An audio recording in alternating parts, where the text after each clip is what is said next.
Você já está cansado das análises intelectualoides sobre Donald Trump? Eu também estou, por isso resolvi fazer este vídeo. Assista até o final porque tem muita coisa que você não sabe, porque nunca te contam. Em primeiro lugar, eu vou frisar o seguinte: a direita acusa a esquerda de fazer essas análises intelectualoides, mas a direita vai pelo mesmo caminho, buscando, como se diz popularmente, chifre em cabeça de vaca. O que eu quero dizer é que hoje não existe debate político, não só no mundo como no Brasil, mas sim um festival no qual ocupam a primeira cena os maniqueístas, os antagonistas e os extremistas. Eu quero dizer que não vou avaliar essa questão com base em tudo o que já foi dito, mas sim com base em coisas que não estão sendo ditas nessas pretensas análises. Aguarde um pouquinho. Primeiro vamos às premissas, para que você possa entender o que eu vou dizer mais adiante. O primeiro sintoma do fim do debate político é o seguinte: quem critica Donald Trump passa a ser visto como partidário de Hillary Clinton, mesmo que não seja sequer eleitor nos Estados Unidos. Assim como aqui no Brasil, quem faz qualquer reparo à atuação de Michel Temer passa a ser petista, petralha ou comunista.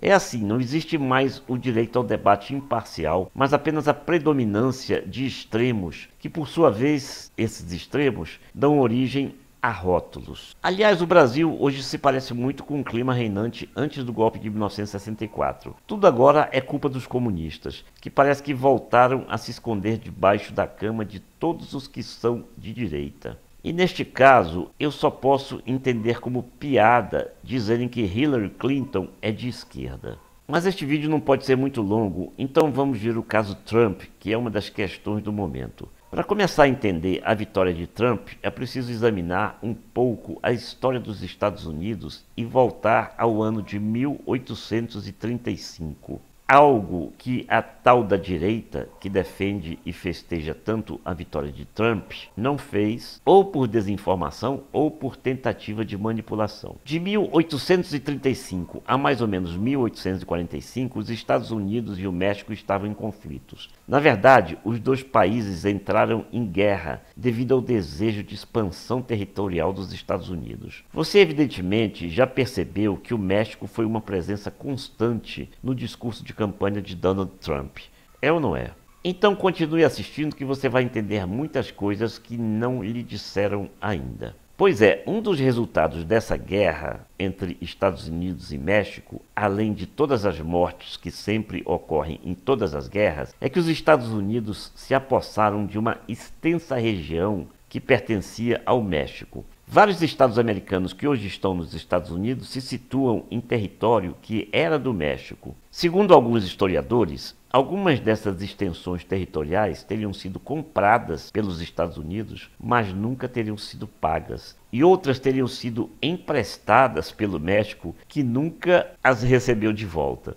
Com isso, o México perdeu quase a metade do seu território para os Estados Unidos. Eu fiquei sabendo disso desde quando eu era ainda um garoto e estudava no que se chamava naquela época de ginasial. Mas muita gente nunca ouviu falar nisso ou já se esqueceu. Pois bem, uma das explicações para a vitória de Trump, tem outras mais adiante, aguarde, foi que ele soube canalizar muito bem o pensamento expansionista dos norte-americanos, bem como a insatisfação de grande parte da população que atribui aos imigrantes a culpa pelo desemprego e pela diminuição do poder aquisitivo do norte-americano nativo. Ou seja, Donald Trump soube adotar o discurso que os insatisfeitos queriam ouvir. Lembra do que eu falei na série Sucesso? Eu vou colocar um link para a série no final deste vídeo, de que uma das armas do capitalismo é o medo? Pois é, o Donald Trump junta no seu discurso muitas vezes preconceituoso e racista contra os imigrantes a tática do medo, porque o objetivo dele é exatamente esse: fazer com que o imigrante ilegal, que movimenta grande parte da economia dos Estados Unidos, fique ainda com mais medo do que já tem de ser denunciado e expulso, e continue aceitando cada vez mais as condições humilhantes que lhes são muitas vezes impostas pelos patrões norte-americanos, que precisam deles, mas querem manter todos sem direito a nada, muito menos direito de reclamar de qualquer coisa, porque são ilegais. Olha, é o seguinte: o próprio Trump sabe que é impossível expulsar expulsar todos os imigrantes legais, e nem ele quer, por 3 motivos. Em primeiro lugar, porque se todos os imigrantes que são a mão de obra mais barata nos Estados Unidos e que fazem trabalhos que os norte-americanos não aceitam fazer, forem expulsos, a economia norte-americana entra em colapso. Em segundo lugar, porque ele sabe que mesmo ele, Trump, emprega essa mão de obra barata em seus empreendimentos.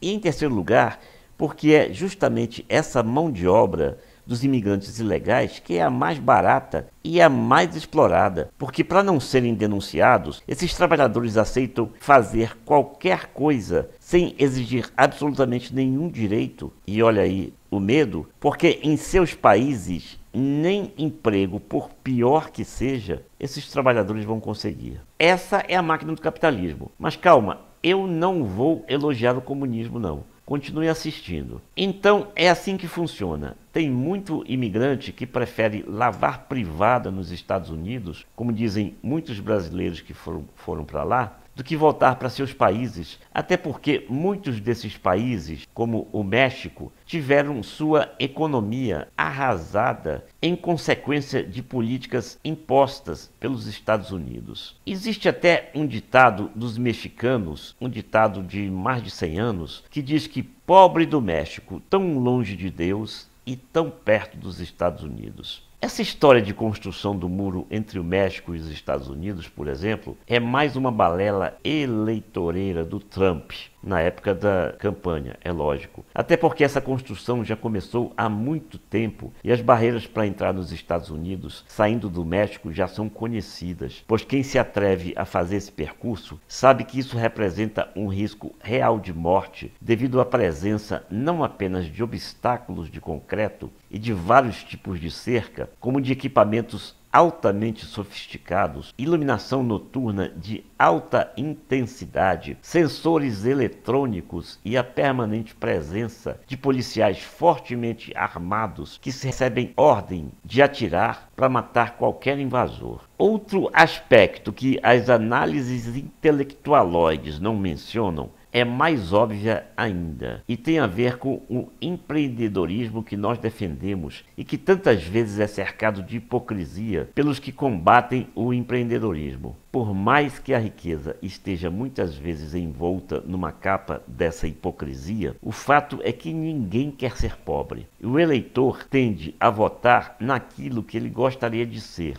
ou seja, um milionário, um sujeito muitíssimo rico, que passa a imagem do vitorioso, ou seja, ele quer se ver projetado na imagem da pessoa bem-sucedida. Aliás, o carnavalesco Joãozinho 30 já sintetizou esse pensamento há muito tempo, quando disse, ironizando as críticas ao luxo e à riqueza das fantasias de carnaval, que pobre gosta é disso mesmo, pobre gosta de riqueza, e quem gosta de pobreza é intelectual. Com uma poderosa indústria cinematográfica, os Estados Unidos impõem ao mundo muitas mentiras embrulhadas em papel celofane. A vitória de Trump não precisa de tantos contorcionismos para ser entendida. Ele apenas soube traduzir o espírito americano, expansionista e dominador, de povo que se acha melhor do que todo mundo e que é, na verdade, vítima daquilo que os próprios Estados Unidos praticam. É o caso do desemprego, provocado por eles mesmos diante de acordos comerciais, como o chamado Acordo da NAFTA, que acabou resultando na transferência para o México de inúmeras fábricas antes instaladas nos Estados Unidos e que fez com que seus trabalhadores lá nos Estados Unidos perdessem os seus empregos, transferindo essas vagas para a mão de obra mais barata dos mexicanos. Essa é a grande falha dos chamados socialistas e comunistas, que sempre perdem a guerra da informação e não percebem que o capitalismo sempre vence mantendo o seu poder com a produção de crises e disseminando o medo para se realimentar da mão de obra barata e muitas vezes escrava, que se submete a tudo. Quando os socialistas e comunistas perceberem que ninguém quer ser pobre, que todo mundo quer ter dinheiro para viver bem e parar de ser tratado como escravo, só aí é que vai ser possível, pelo menos, começar a mudar o mundo, com a chamada terceira via, que nunca começa,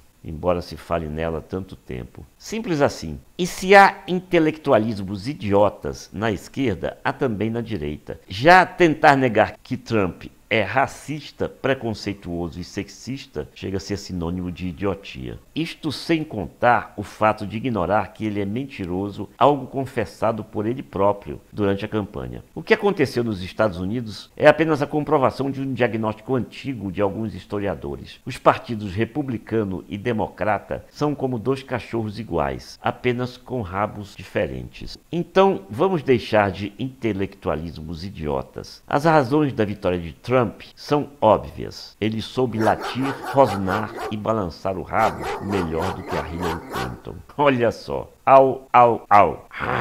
Balançar o rabo eu não vou porque eu não tenho rabo. Muito menos rabo preso. Lógico, se eu não tenho rabo, não tenho rabo preso.